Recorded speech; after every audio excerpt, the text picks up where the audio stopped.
Chapter 3. The Fastest Kid in the 5th Grade. Jess didn't see Leslie Burke again except from a distance until the first day of school, the following Tuesday, when Mr. Turner brought her down to Mrs. Meyer's 5th grade class at Lark Creek Elementary. Leslie was still dressed in the faded cutoffs and the blue undershirt. She had sneakers on her feet, but no socks. Surprised, swooshed up from the class like steam from a released radiator cap. They were all sitting there primly dressed in their spring Sunday best. Even Jess wore his one pair of corduroys and an ironed shirt. The reaction didn't seem to bother her. She stood there in front, her eyes saying, "Okay, friends, here I am," in answer to their open-mouthed stares, while Mrs. Myers fluttered about trying to figure where to put the extra desk. The room was a small basement one, and 5 rows of 6 desks already filled it more than comfortably. 31, Mrs. Myers kept mumbling over her double chin. 31. No one else has more than 29. She finally decided to put the desk up against the side wall near the front. "Just there for now, Leslie. It's the best we can do for now.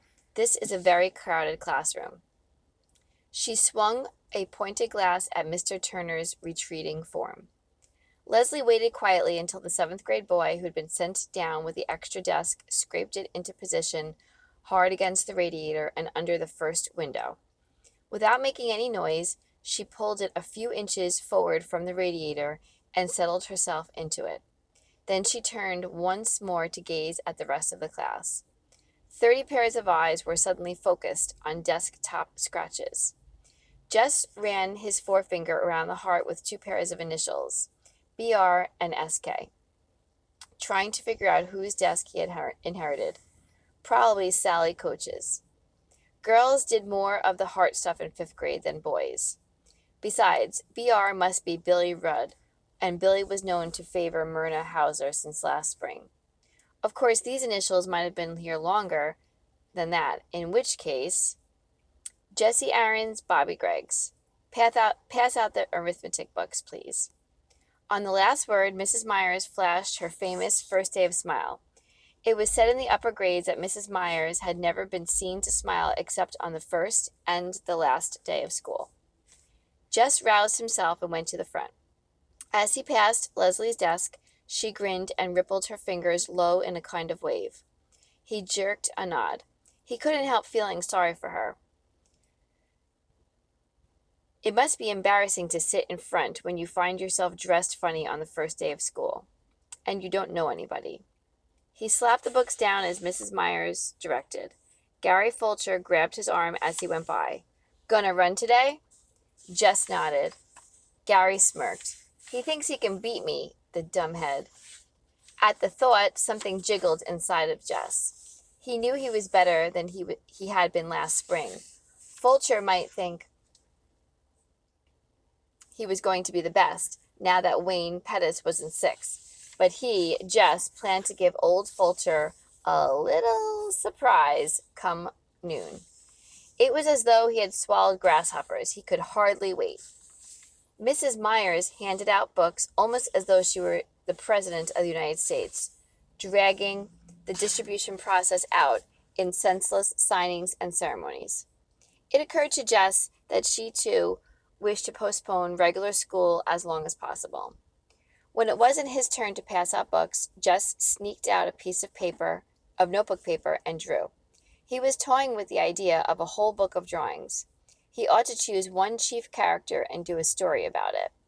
He scribbled several animals and tried to think of a name. A good title would get him started. The Haunted Hippo? He liked the ring of it. Herbie the Haunted Hippo? Even better.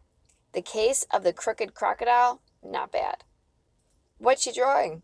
Gary Fulcher was leaning way over his desk.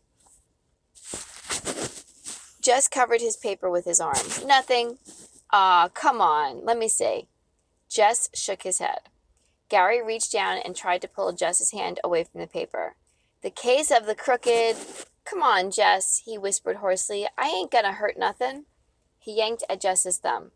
Jess put both arms over the paper and brought his sneaker heel crashing down on Gary Fulcher's toe. "Yow!" "Boys!" Mrs. Meyer's face had lost its lemon pie smile. He stumped my toe. Take your seat, Gary. But he... Sit down. Jessie Aarons. One more peep from your direction and you can spend recess in here copying the dictionary. Jess's face was burning hot. He slid the notebook paper back under his desktop and put his head down. A whole year of this. 8 more years of this. He wasn't sure he could stand it. The children ate lunch at their desks. The county had been promising Lark Creek a lunchroom for 20 years, but there never seemed to be enough money. Jess had been so careful not to lose his recess time that even now he chewed his bologna sandwich with his lips tight shut and his eyes on the initialed heart. Around him, conversations buzzed. They were not supposed to talk during lunch, but it was the first day, and even Monster Mouth Myers shot fewer flames on the first day. She's eating clabber, 2 seats up from where he sat. Mary Lou Peoples was at work, being the second snottiest girl in the 5th grade. Yogurt, stupid. Don't you watch TV? This from Wanda K. Moore, the snottiest, who sat immediately in front of Jess. Yuck. Lord, why couldn't they leave people in peace? Why shouldn't Leslie Burke eat anything she darn pleased? He forgot that he was trying to eat carefully and took a loud slurp of his milk. Wanda Moore turned around, all priss-face. Jessie Aarons, that noise is pure repulsive. He glared at her and gave another slurp. You are disgusting. Bring the recess bell. With a yelp, the boys were pushing for first place at the door. The boys will all sit down. Oh, Lord. While the girls line up to go out to the playground, ladies first. The boys quivered on the edge of their seats like moths fighting to be freed of cocoons. Would she never let them go? All right, now, if you boys... They didn't give her a chance to change her mind. They were halfway to the end of the field before she could finish her sentence. The first 2 out began dragging their toes to make the finish line. The ground was rutted from past rains, but had hardened in the late summer drought, so they had to give up on sneaker toes and draw the line with a stick. The 5th grade boys, bursting with new importance, ordered the 4th graders this way and that, while the smaller boys tried to include themselves without being conspicuous. How many you guys gonna run? Gary Fulcher demanded. Me, everyone yelled. That's too many. No 1st, 2nd, or 3rd graders, except maybe the Butcher cousins and Timmy Vaughn.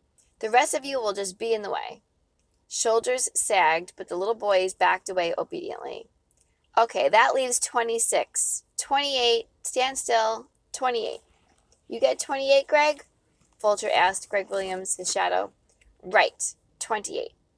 Okay, now, we'll have eliminations like always. Count off by 4s. Then we'll run all the 1s together, then the 2s. We know. Everyone was impatient with Gary, who was trying for all the world to sound like this year's Wayne Pettis. Jess was a 4, which suited him well enough. He was impatient to run, but he really didn't mind having a chance to see how the others were doing since spring. Fulcher was a 1, of course, having started everything with himself. Jess grinned at Fulcher's back and stuck his hands into the pockets of his corduroys, wriggling his right forefinger through the hole. Gary won the first heat easily and had plenty of breath left to boss the organizing of the second. A few of the younger boys drifted off to play King of the Mountain on the slope between the upper and lower fields. Out of the corner of his eye, Jess saw someone coming down from the upper field. He turned his back and pretended to concentrate on Fulcher's high-pitched commands. Hi, Leslie Burke had come up beside him. He shifted slightly away. Huh. Aren't you running? Later. Maybe if he didn't look at her, she would go back to the upper field where she belonged. Gary told Earl Watson to bang the start. Jess watched. Nobody with much speed in that crowd. He kept his eyes on the shirt tails and bent backs. A fight broke out at the finish line between Jimmy Mitchell and Clyde Deal. Everyone rushed to see. Jess was aware that Leslie Burke stayed at his elbow, but he was careful not to look her way. Clyde, Gary Fulcher made his declaration. It was Clyde. It was a tie, Fulcher, a fourth grader protested. I was standing right here. Clyde Deal. Jimmy Mitchell's jaw was set. I won, Fulcher. You couldn't even see from way back there. It was Deal. Gary ignored the protests. We're wasting time. All threes line up. Right now. Jimmy's fist went up. Ain't fair, Fulcher. Gary turned his back and headed for the starting line. Oh, let 'em both run in the finals. What's it gonna hurt? Jess said loudly. Gary stopped walking and wheeled to face him. Fulcher glanced first at Jess and then at Leslie Burke. Next thing, he said, his voice dripping with sarcasm, next thing you're going to want to let some girl run. Jess's face went hot. Sure, he said recklessly. Why not? He turned deliberately toward Leslie. Want to run? He asked. Sure, she was grinning. Why not? You ain't scared to let a girl race you, are you, Fletcher? For a minute he thought Gary was going to sock him, and he stiffened. He mustn't let Fletcher suspect that he was scared of a little belt in the mouth. But instead, Gary broke into a trot and started bossing the threes into line for their heat. You can run with the fours, Leslie. He said it loudly enough to make sure Fulcher could hear him and then concentrated on the runners. See, he told himself, you can stand up to a creep like Fulcher, no sweat. Bobby Miller won the threes easily. He was the best of the fourth graders, almost as fast as Fulcher. But not as good as me, Jess thought. He was beginning to get really excited now. There wasn't anybody in the fours who could give him much of a race. Still, it would be better to give Fulcher a scare by running well in the heat. Leslie lined up beside him on the right. He moved a tiny bit to the left, but she didn't seem to notice. At the bang, Jess shot forward. It felt good, even the rough ground against the bottom of his worn sneakers. He was pumping good. He could almost smell Gary Fulcher's surprise at his improvement. The crowd was noisier than they had been during the other heats. Maybe they were all noticing. He wanted to look back and see where the others were, but he resisted the temptation. It would seem conceited to look back. He concentrated on the line ahead. It was nearing with every step. Oh, Miss Bessie, if you could see me now. He felt it before he saw it. Someone was moving up. He automatically pumped harder. Then the shape was there in his sideways vision. Then suddenly pulling ahead. He forced himself now. His breath was choking him and the sweat was in his eyes.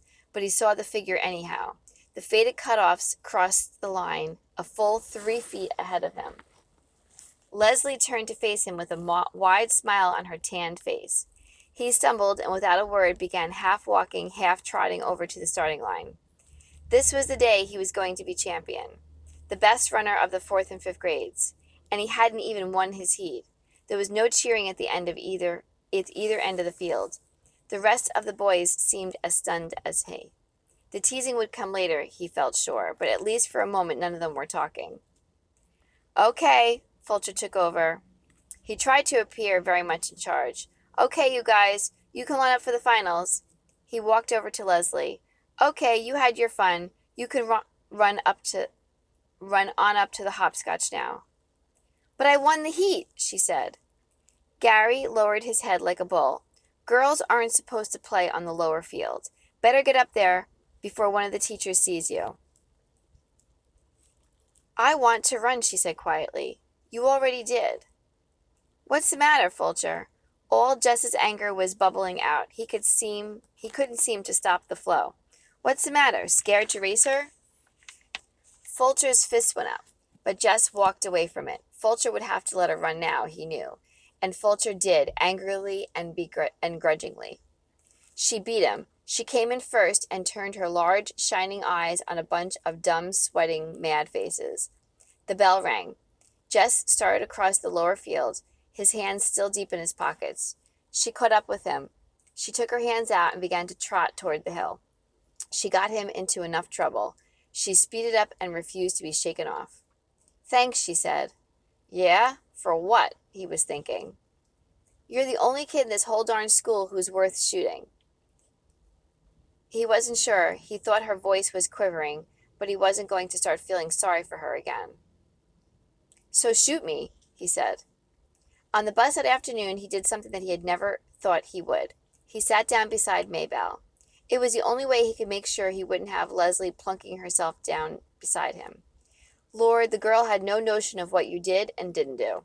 He stared out the window, but he knew she had come and was sitting across the aisle from them. He heard her say, Jess, once, but the bus was noisy enough that he could pretend he hadn't heard. When they came to a stop, he grabbed Maybelle's hand and dragged her off, conscious that Leslie was right behind them. But she didn't try to speak to him again, nor did she follow them. She just took off running to the old Perkins place. He couldn't help turning to watch. She ran as though it was her nature. It reminded him of the flight of wild ducks in the autumn. So smooth. The word beautiful came to his mind, but he shook it away and hurried up toward the house.